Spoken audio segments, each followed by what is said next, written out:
Vamos a abrir nuestras Biblias, hermanos, en el libro de Habacuc.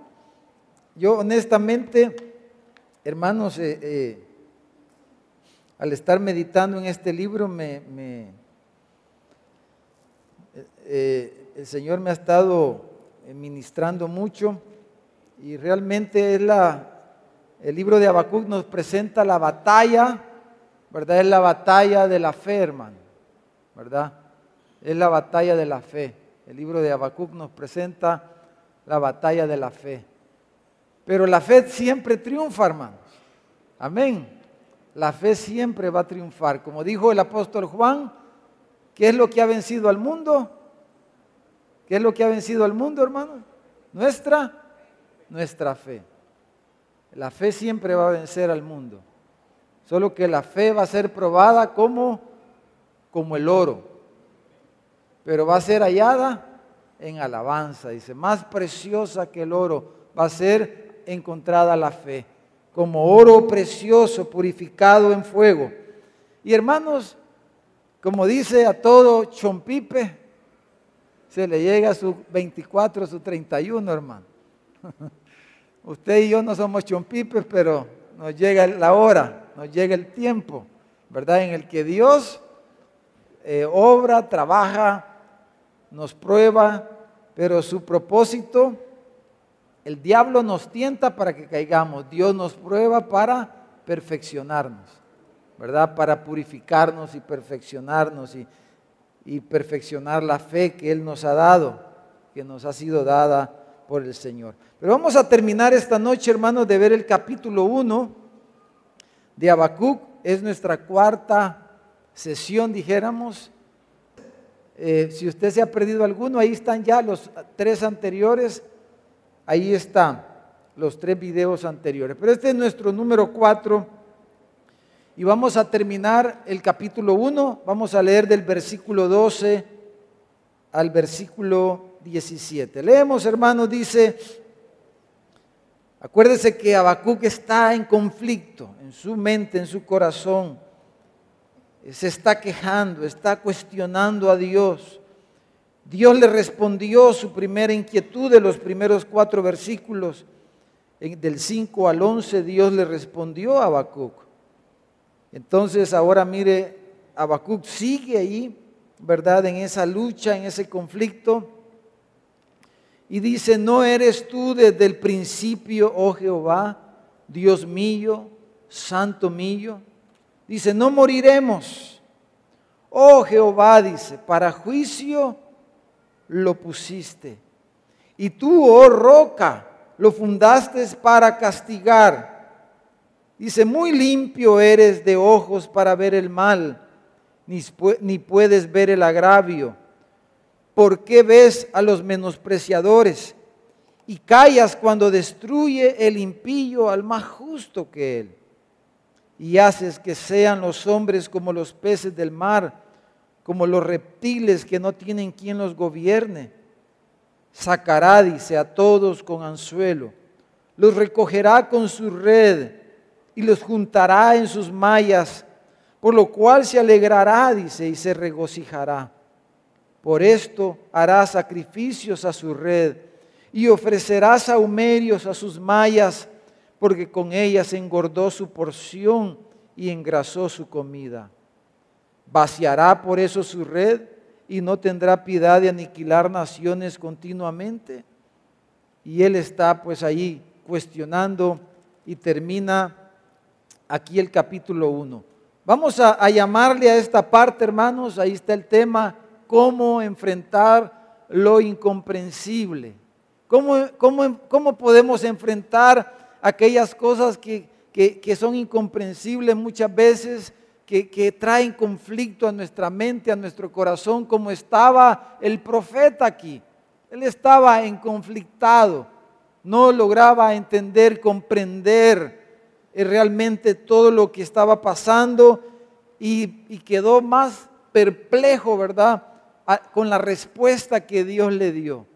Él está diciendo, Señor, mira a Israel, mira a tu pueblo, mira cómo se ha corrompido en poco tiempo, ¿se recuerdan? Hemos estado diciendo, mira la maldad, cómo cómo hay tanta injusticia en medio de tu pueblo, tanta maldad, tanta destrucción, violencia, dice el versículo 3. Y entonces Dios le responde del versículo 5 al 11, le dice que va a levantar a los caldeos para castigar a Israel.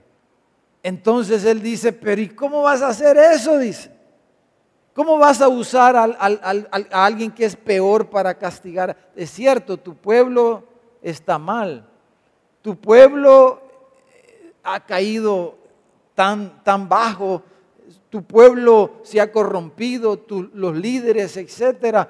Pero ¿cómo vas a usar a los caldeos para castigar a tu pueblo si esos son peores que tu pueblo? ¿Cómo vas a usar? Y por eso dice estos versículos, ¿verdad? El versículo 13 en la última parte dice, ¿por qué ves a los menospreciadores y callas cuando destruye el impío al más justo que él? Los israelitas eran malos, pero los caldeos le ganaban. ¿Y cómo es que vas a usar a los caldeos para castigar a tu pueblo? Está diciendo.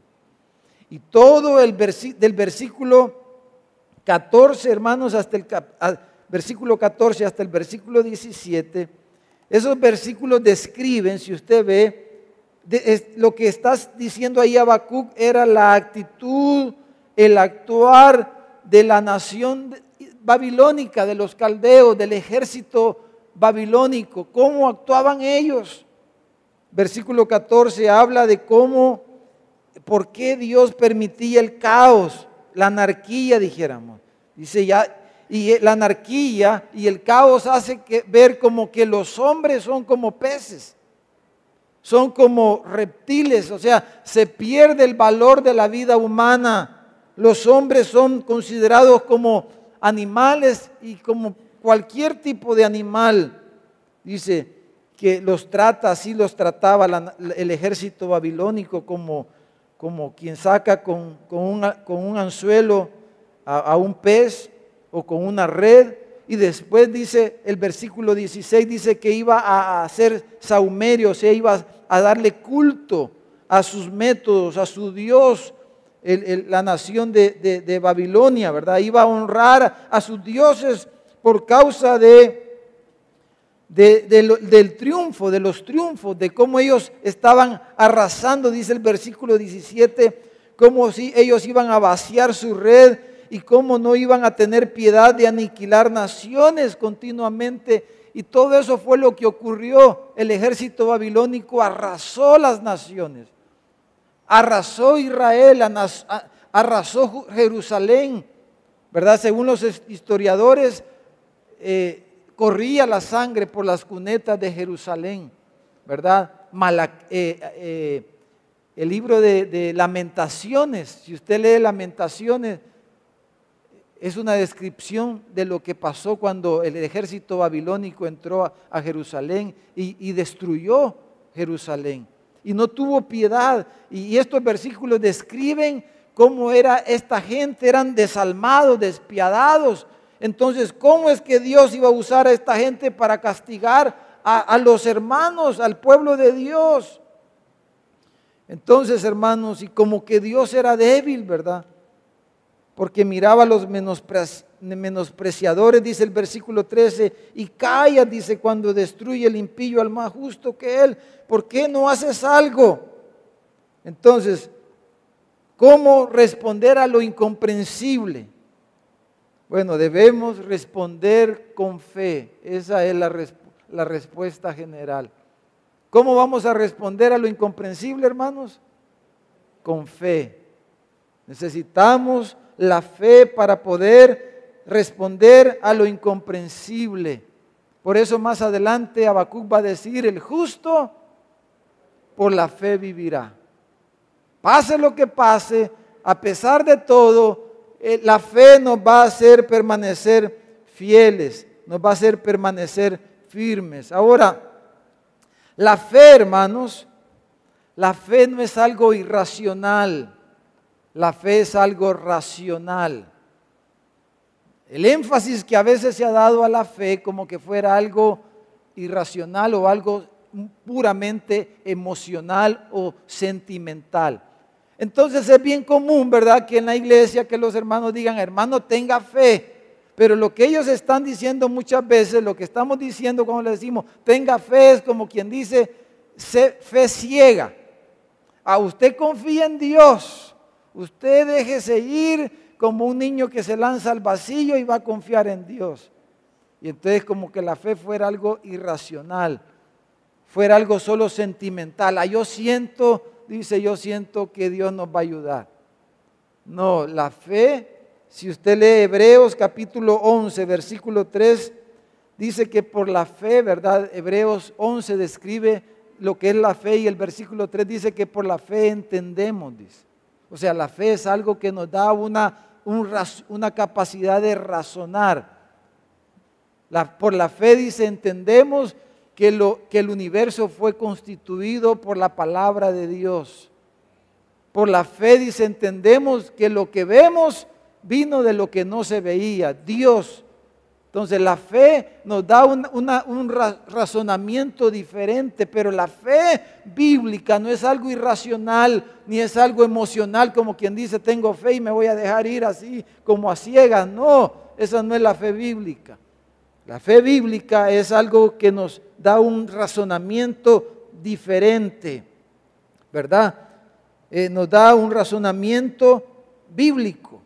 La fe bíblica es de esa manera. Entonces, hermanos, vamos a decir que vamos a ver 3 pasos de cómo enfrentar lo incomprensible, los problemas, las situaciones, los eventos difíciles, ¿verdad? Los acontecimientos, los eventos que vienen a nuestras vidas y que no entendemos, que nos causan conflicto, que nos molestan, que nos incomodan. Entonces vamos a ver 3 cosas aquí en estos versículos, especialmente en los primeros 2 versículos que leímos, versículo 12 y versículo 13. El resto de los versículos, como ya dije, describen la impiedad, el poco valor de la vida humana que esta gente caldea le daba a cómo ellos actuaban. Entonces, lo primero, hermanos, que necesitamos hacer, vamos a poner ahí en la pantalla lo primero,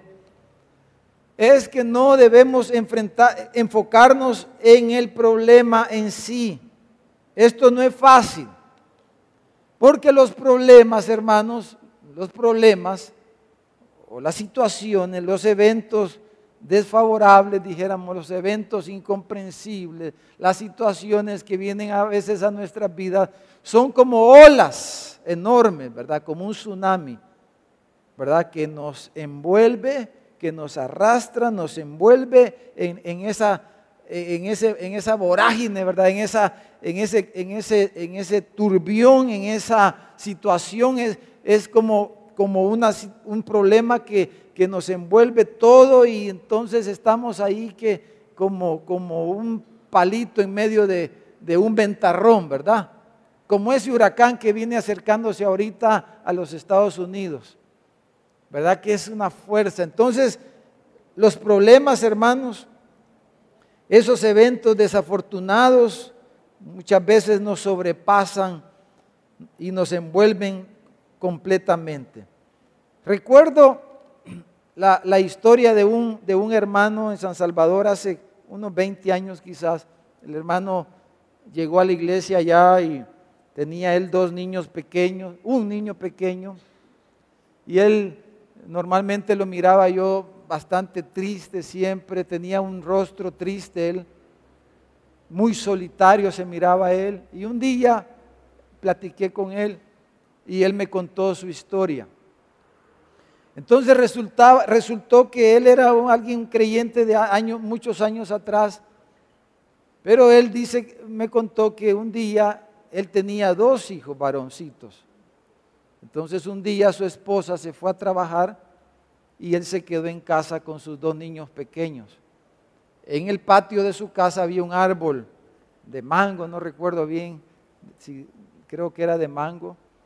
Entonces él me contó de que mientras su esposa estaba en el trabajo y él se quedó en casa, sus hijos estaban jugando en el patio y como buenos varones, ¿verdad?, se subieron al árbol. y uno de los niños, el más pequeño, se cayó del árbol. Y entonces en el golpe perdió la vida. Falleció ahí instantáneamente el niño. Entonces imagínense qué terrible, ¿verdad? Ni siquiera uno quiere pensar algo así.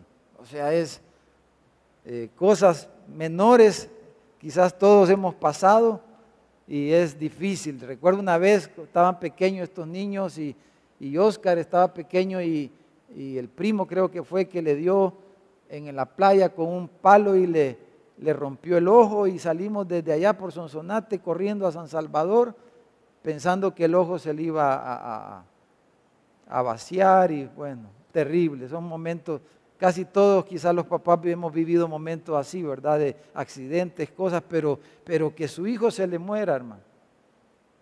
Entonces dice que cuando llegó la esposa a la casa, la hermana, los dos iban con sus niños a la iglesia. Cuando la hermana llegó a la casa y encuentra el cuadro aquel y él no sabía cómo decírselo, pero bueno, se lo dijo. Entonces aquella mamá, aquella mujer, aquella hermana casi enloqueció con la noticia y ver a su hijo ahí muerto.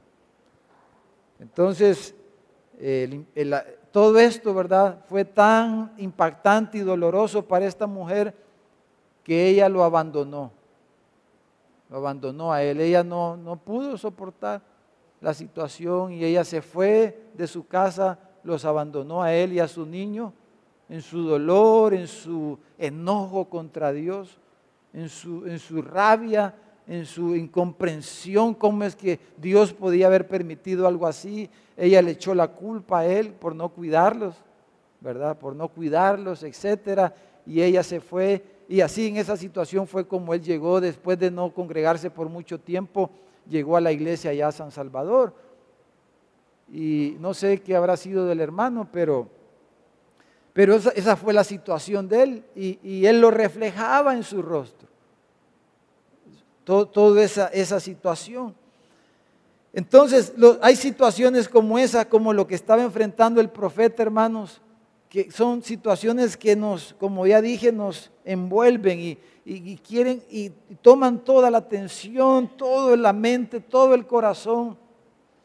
Pero lo primero que debemos hacer, hermano, es no enfocarnos en el problema. Y normalmente, ¿verdad? Cuando viene una situación así, lo primero que uno hace es hablar. La gente lo que hace es hablar. Y como dice la palabra, en las muchas palabras no falta el pecado. Cuando hablamos mucho, entonces fácilmente vamos a pecar, comenzamos a decir cosas, a culpar, a decir esto y lo otro. Pero debemos callar y prestar atención. Como dice Santiago, hermanos amados, dice: todo hombre sea pronto para oír, tardo para hablar, tardo para airarse. Debemos dejar de hablar, debemos tapar nuestros labios. Lo primero ante el problema, debemos de tapar nuestros labios, debemos de callar, porque nuestra lengua es fácil para decir cosas que no debemos decir quizás. Empezamos a culpar a la gente, a hablar de la gente, a señalar esto, a hablar cosas contra Dios, cosas, etcétera, etcétera, y decimos cosas que no debimos haber dicho quizás. ¿Qué es lo primero que debemos hacer ante un problema, hermano? Míreme. Callar. Callar. Lo segundo, hermanos, pensando en el problema, es debemos de pensar. Así como nos cuesta dejar de hablar, nos cuesta pensar. Normalmente a las personas hoy día no les gusta pensar. Es más fácil hablar que pensar. Pero aquí es al revés, debemos callar y debemos pensar. Y es lo que él está haciendo ahí, está pensando, está preguntándole a Dios, está cuestionando a Dios, está pensando. Pero debemos pensar de una manera correcta, pensar y dejarnos de centrar en el problema que no comprendemos. Y debemos tratar de pensar en las cosas de las que estamos seguros, que está fuera de duda o de disputa, de las cosas que estamos seguros. Lo que no entendemos, debemos de no centrarnos en eso, en el problema, y debemos centrarnos en lo que sí estamos seguros. Y los creyentes estamos seguros de Dios, estamos seguros de lo que es Dios. Entonces debemos de pensar, y aquí nos vamos dirigiendo en nuestro pensamiento, al no enfocarnos en el problema, debemos dejar de pensar en el problema y debemos de pensar en Dios, en Dios. Entonces, al hacer eso, debemos colocar el problema en el contexto debido. Debemos colocar el problema en el contexto correcto. Y el contexto correcto de la vida del ser humano, hermanos, es de que nosotros vivimos, como dice Hechos, le voy a leer Hechos, capítulo 17, hablando Pablo a los atenienses del propósito de la vida, les dice, es para que busquen a Dios. Si en alguna manera palpando pueden hallarle, aunque ciertamente no está lejos de cada uno de nosotros, porque en Él vivimos, en Él nos movemos y somos, como algunos de vuestros propios poetas también han dicho, linaje suyo somos. El contexto, hermanos, de la vida y de la problemática del ser humano, cualquiera que sea el problema que venga a nuestras vidas, el verdadero contexto de todo esto es que nosotros vivimos en Dios y bajo Dios. El mundo no es algo azaroso, no es algo, las cosas no pasan por casualidad. El mundo navega dentro del plan redentor de Dios. Desde el principio hasta el final, Dios tiene control, Él tiene un plan que está ejecutando, y dentro de ese plan hay cosas que pasan en este mundo que no entendemos, que a saber si algún día vamos a entender, no sé, a lo mejor sí, a lo mejor no, pero la realidad, el verdadero contexto de todo lo que pasa en nuestras vidas, es que Dios está llevando a cabo un plan, el plan de redención. Él está desarrollando el plan de redención. Él está salvando a su pueblo. Él está salvando a su pueblo con el que va a vivir por toda la eternidad. Esa es la realidad, ese es el verdadero contexto de las cosas. Y debemos traer todo problema a ese contexto. Y debemos de pensar de esa manera y dejar de hablar y pensar de la manera correcta. Entonces, pero el problema de la persona sin fe es ese, ¿verdad? Que no puede hacer esto. Solo los creyentes podemos hacer esto.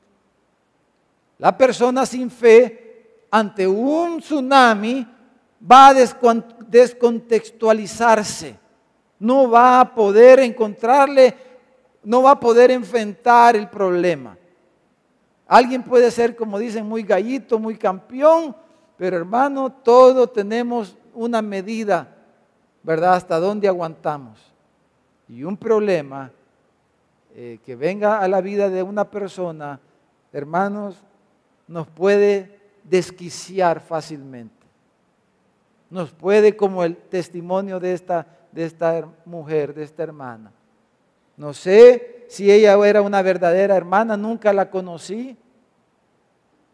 Ese no es el punto, pero ella estaba en la iglesia. Si ella era de verdad una hermana, seguramente va a volver, no sé si habrá vuelto o va a volver al Señor, no sé. Eso está en las manos de Dios. Pero puede venir cosas complicadas.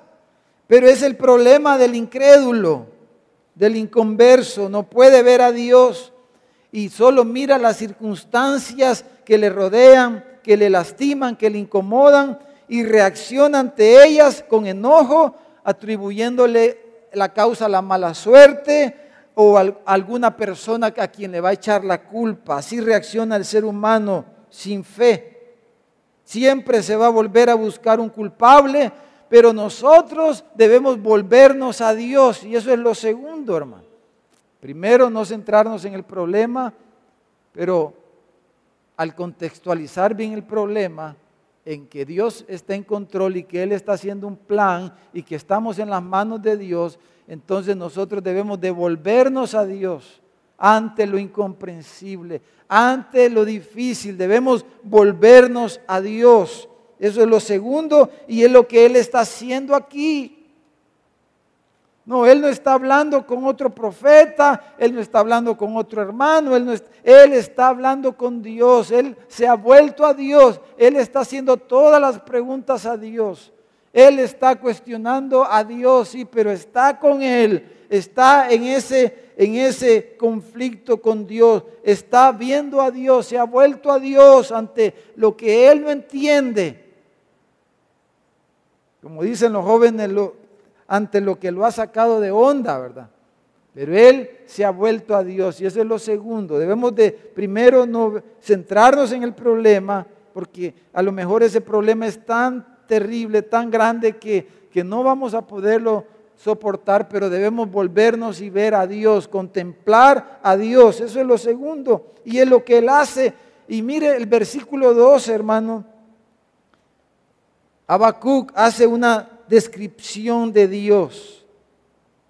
Él hace una descripción ante su perplejidad y asombro de lo que Dios va a hacer, de lo que Dios está haciendo, de lo que Dios está permitiendo.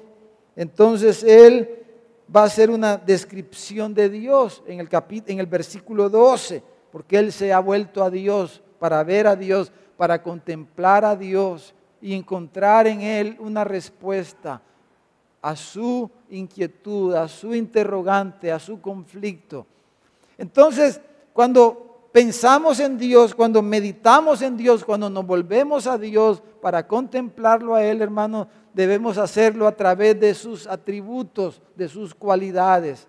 Cuando pensamos en Dios, en el Dios de la Biblia, debemos pensar en términos de las cualidades de Dios. ¿Quién es Dios? ¿Cómo describimos a Dios si no tenemos una foto, no tenemos una imagen de Dios? Es más, Él nos dijo, no se harán ninguna imagen, ninguna semejanza. No tenemos una foto, no tenemos una semejanza, pero lo que la Biblia, la manera en que el método bíblico para describir a Dios son sus atributos. Y un atributo es una cualidad buena.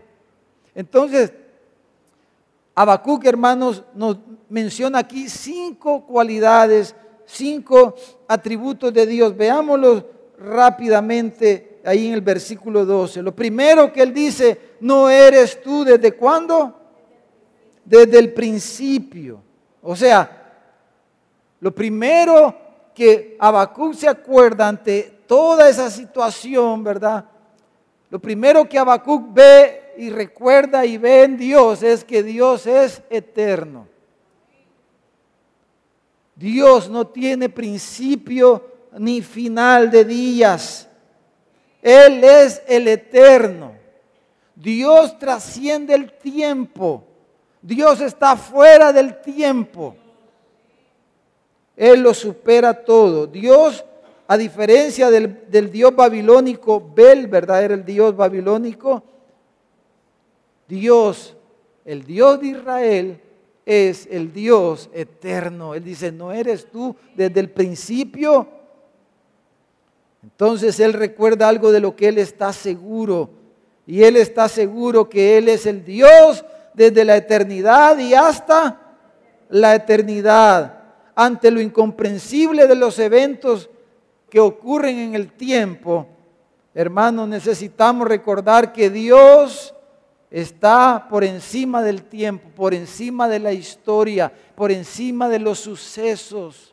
Dios no es afectado por el tiempo, nosotros sí.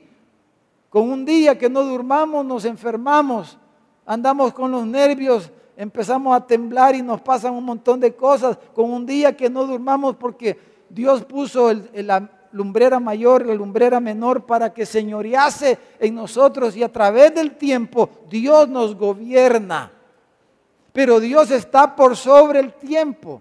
Él es eterno, Él está sobre. Su trono está por encima del mundo, fuera del tiempo. No hay nada más reconfortante para el alma tribulada por los problemas de la vida, de la historia, que de recordar, hermanos, que Dios controla el tiempo, que Dios preside sobre todas las cosas, y es lo primero que Habacuc se acuerda: tú eres eterno. Como que está diciendo, estos caldeos tú los vas a levantar, pero ya van a dejar de existir. Ya no va a ser la nación poderosa que es. Pero tú vas a seguir siendo el Señor. Tú eres eterno. Las cosas pueden venir, como dice el dicho, no hay mal que por bien no venga, dice, ¿verdad? Ni hay cuerpo que lo aguante, ¿verdad? Ni hay mal que dure 100 años, ni cuerpo que lo aguante, hermano. Las cosas vienen y van. Pero Dios permanece para siempre, porque Él es eterno. Lo siguiente que dice es, como el nombre que Él usa para referirse a Dios es Jehová. Ese nombre, hermano, aparece por primera vez en la Biblia, ¿verdad? Porque los nombres de Dios nos dan diferentes atributos de Dios también, pero Jehová, hermano, aparece en Éxodo 3:14 cuando Dios se le aparece a Moisés. Moisés en realidad no conocía mucho a Dios. Y Dios se le muestra allá en la zarza. Y cuando Moisés le pregunta a Dios, ¿quién voy a decir que me manda? ¿Quién eres tú? Entonces dice, yo soy Jehová, dice el Señor. Que quiere decir, yo soy autosuficiente. Yo soy Dios que no necesito de nadie, quiere decir. Que soy autoexistente. No dependo de nadie, no dependo de nada. Aquí tenemos algo en lo que podemos tener seguridad. Dios no depende de este mundo, depende de sí mismo. Significa que Él no tiene que pedir permiso, que no necesita esperar la ayuda de nadie. Este pensamiento, hermanos, va a ir en aumento aquí, ¿verdad? Porque Habacuc se ha vuelto a Dios ante su problema, está contemplando a Dios y él se acuerda, Dios es eterno. Dios es autosuficiente, Él es Jehová, no necesita a nadie, no necesita esperar a nadie, no necesita el favor de alguien. Dios es suficiente en sí mismo. Pero agrega una cualidad más. Y él dice en el versículo 12, oh Jehová, dice, Dios mío, santo mío, dice. Entonces, lo siguiente al atributo que él menciona es que Él es santo. No solo es eterno y totalmente independiente de todo lo creado depende realmente de Él, sino que Habacuc recuerda algo sumamente importante, que el Dios de Israel Él es el santo de Israel. Y eso quiere decir que la santidad tiene que ver básicamente con dos cosas. Uno es con la pureza, con la limpieza de Dios, la rectitud del carácter de Dios y con la belleza de Dios. La santidad tiene que ver con su hermosura. Por eso dice, en la hermosura de su santidad, porque la santidad de Dios tiene que ver con lo bello que Él es. Pero el otro aspecto de la santidad es que Él, siendo santo, quiere decir que Él es puro, recto. En Él no hay maldad. En Él solo hay bondad, benignidad, misericordia y amor. Él es santo. Él no puede ser tentado por el mal. El mal no procede de Él, sino que toda buena dádiva, todo don perfecto desciende de lo alto, del Padre de las luces. Él es santo.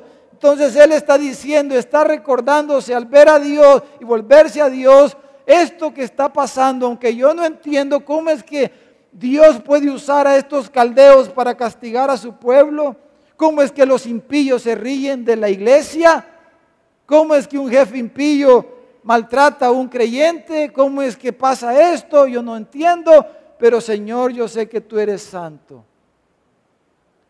¿Cómo es que esa persona hace eso y cómo es que como no le pasa nada, mejor le va? Señor, ¿cómo es que este hombre mira cómo se comporta? Pues, y mejor le va hoy.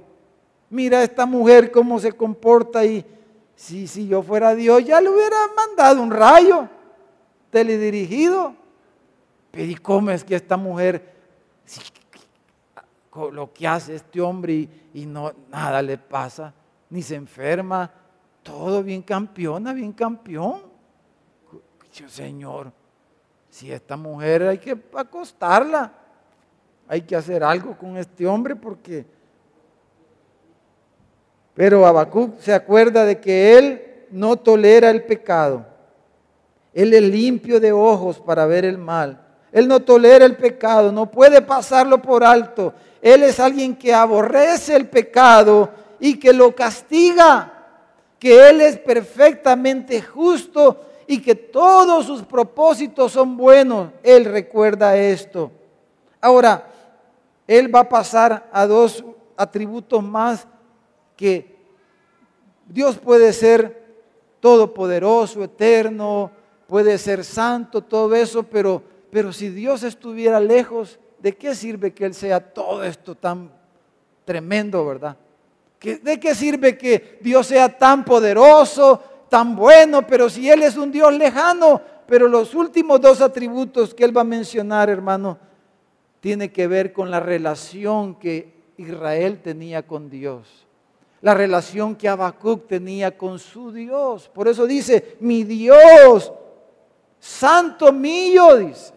Porque Habacuc va a venir al punto de la relación de Dios con su pueblo. Por eso dice, después de esa pregunta que dice, hermano, en el versículo 12, no moriremos, dice.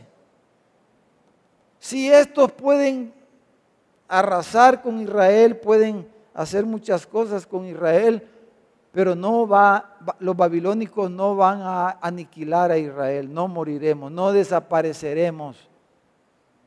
¿Por qué? Porque tú eres nuestro Dios.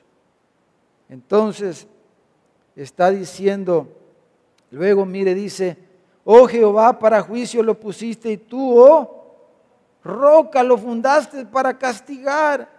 Dice, Él es, nuestro Dios es mi roca, nuestra roca. ¿Qué quiere decir eso? Que Dios es inamovible, es inmutable, Dios no cambia, es como la roca. Y aparecen muchas referencias en la Biblia de Dios como roca, porque la roca nos sugiere solidez, estabilidad. Él es eterno, autosuficiente y santo, pero Él es confiable porque Dios no cambia. Él es mi roca, dice. O sea, puedo confiar en Dios. A medida que medita en Dios, en quién Él es, Él se aproxima a estos atributos que tienen que ver con la relación con Dios.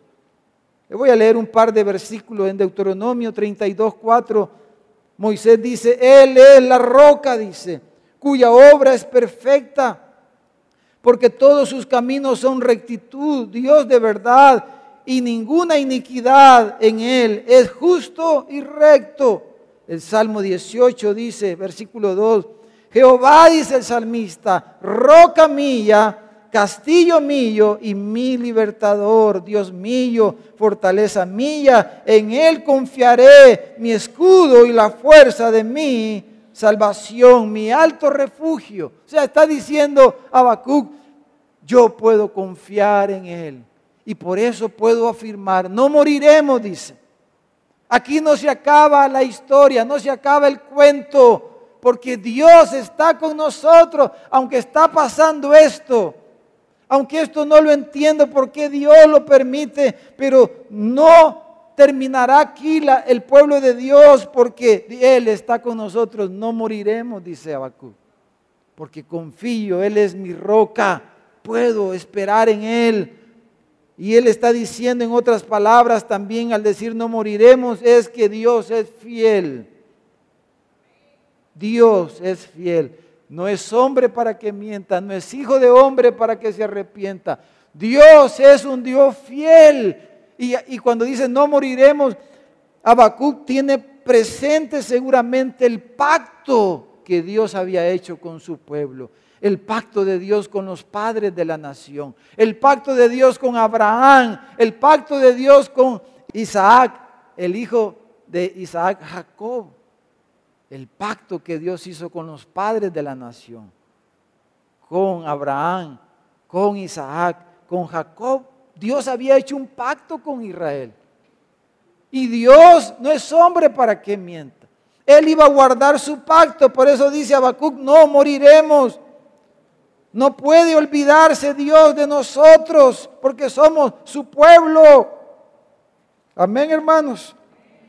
Él no puede olvidarse de usted, no puede olvidarse de mí, no puede olvidarse el Señor de la iglesia, porque somos su pueblo. Aunque la tierra tiemble, no pereceremos, dice el Salmo. El Salmo 46 dice, Dios es nuestro amparo y fortaleza, nuestro pronto auxilio en las tribulaciones. Por tanto, dice, no temeremos aunque la tierra sea removida y se traspasen los montes al corazón del mar, aunque bramen y se turben sus aguas y tiemblen los montes a causa de su braveza, no temeremos porque Él está con nosotros, dice. El libro de Levíticos, hablando del pacto, en el capítulo 26, hermanos, dijo Moisés, porque yo me volveré a vosotros y os haré crecer, les dijo el Señor, y os multiplicaré y afirmaré mi pacto con ustedes. Comeréis lo añejo de mucho tiempo y pondréis fuera lo añejo para guardar lo nuevo, y pondré mi morada en medio de ustedes, y mi alma no os abominará, y andaré entre ustedes, y yo seré vuestro Dios, y ustedes serán mi pueblo. Yo, Jehová, vuestro Dios, que os saqué de la tierra de Egipto, para que no fueseis sus siervos, y rompí las coyundas de vuestro yugo, y os he hecho andar con el rostro erguido. Ese era el pacto. Entonces Habacuc dice, Dios es fiel, y Él ha empeñado su palabra con nosotros, y Él no nos va a dejar morir, Él no nos va a dejar perecer. Entonces Habacuc, hermanos, se ha vuelto a Dios y ve a Dios, y hay esperanza en Dios ante toda esa situación incomprensible. Pero lo último, hermano, es que a pesar de todo eso, hermano, a pesar de que Habacuc se ha vuelto a Dios, pero no quiere decir que Habacuc entienda todo, ¿verdad? Él no sigue el conflicto de que él no entiende todo. Entonces eso nos lleva a una última cosa que debemos hacer, una tercera cosa que él está haciendo aquí. Porque, hermanos, aunque estemos seguros que Dios no está ausente, que Él está viendo, que Él está en control de todo, sin embargo, eso no quiere decir que nuestras mentes y corazones queden del todo satisfechos. Estamos seguros que Dios es santo y no puede ver el mal sin odiarlo, lo detesta realmente. Todo el mal que hay en el mundo y que muchas veces nos afecta fuertemente, Dios lo odia. No lo puede ver con complacencia. Dios detesta el mal, aborrece el pecado. Estamos seguros que no existe la mínima posibilidad de hallar injusticia en Dios. Dios es justo, todos sus caminos son verdad, todos sus caminos son rectitud. No, estamos seguros de todo eso, pero el conflicto está ahí, permanece, porque no entendemos. Y Dios nos hizo seres racionales. Dios nos hizo seres racionales. Entonces, lo último es que todo esto debemos traerlo a Dios y dejarlo ahí. Como dijo Pablo a los filipenses, que echemos nuestra ansiedad sobre Él. Echemos nuestra carga y nuestra ansiedad sobre Él. Y quiero mostrarles rápido algunos ejemplos en la Biblia. Esto es lo que todos los hombres y mujeres de Dios han hecho en las Escrituras. Y hermano, lo mismo debe hacer usted y debo de hacer yo esta misma noche, ¿verdad? A lo mejor algunos quizás la olita es pequeña, no sé. Dios quiera que su ola sea pequeña, hermano. Alguna olita debemos de tener por ahí. Pero Dios quiera que su ola sea pequeña, hermano. Que usted pueda surfear en la ola, ¿verdad? Pero algunos quizás estamos con un tsunami, hermano. Un huracán categoría 4, ¿verdad? Un huracán categoría 5. Eso es incontrolable. Entonces, Dios no quiera que vengan esos huracanes a nuestras vidas. Pero eso está en la potestad de Dios, ¿verdad? De qué tamaño son las olas que vienen a nuestra vida. Eso está en las manos de Dios. Yo lo que le digo en forma personal al Señor es, Señor, ten misericordia, Señor. Que no necesite un tsunami, Señor. Que con una olita chiquita, ya con eso, yo entienda lo que tú me quieras enseñar. Así oro yo en cuanto a eso. No sé usted cómo ora, pero yo así le digo al Señor.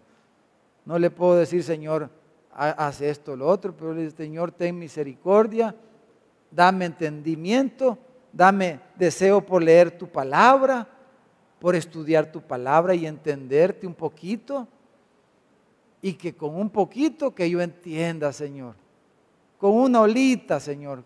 Ahí en la playita que entienda lo que tú me quieras decir, lo que quieras tratar conmigo. Pero Señor, que no necesite un tsunami. No necesite una revolcada de un tumbo de esos que verdad que algunos nos han arrastrado alguna vez, ¿verdad? Ahí en la reventazón, no sé cuánto. No, Señor, Señor, que no necesite un tumbo. Un tsunami, Señor. Pero hermano, los hombres y las mujeres de Dios hicieron siempre esto y usted y yo debemos hacer esto último. No debemos centrarnos en los problemas, ¿no? Para echarle la culpa a los demás. Eso hacen los que no tienen fe, los que no conocen a Dios, hacen eso. Cuando viene un problema se vuelven locos, empiezan a decir barbaridades, a gritar y a hablar contra esto y contra lo otro. Dice, calle delante de Él toda la tierra, que toda boca se cierre delante de nuestro Dios. Deje de andar hablando lo que no debe de hablar. Deje de andar echando la culpa a medio mundo. Contextualice su situación en que Dios tiene un plan y Él lo está llevando a cabo. Volvámonos a Él, acordémonos quién Él es.